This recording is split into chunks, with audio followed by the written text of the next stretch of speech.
In this lesson, we will see together le subjonctif après certains adjectifs, but more precisely, we will see curieux.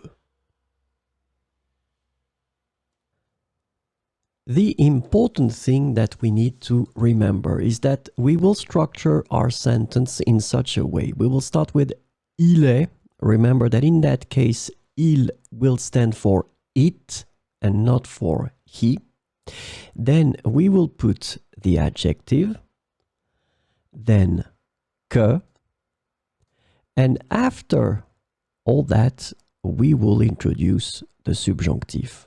So it means that the verbs that will come after this structure will be in the subjunctive. So this lesson is about curieux. The adjective curieux can be translated into various ways in English, including curious, strange, peculiar, or unusual. So we will check curieux with few examples. Il est curieux que tu ne saches pas encore ce qui s'est passé.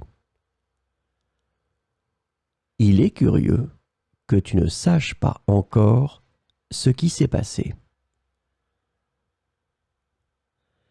Il est curieux que nous ayons trouvé cette information par hasard.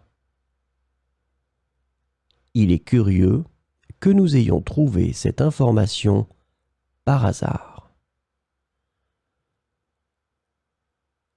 Il est curieux que cette situation se répète si souvent. Il est curieux que cette situation se répète si souvent. Il est curieux que vous n'ayez pas remarqué ce détail important. Il est curieux que vous n'ayez pas remarqué ce détail important.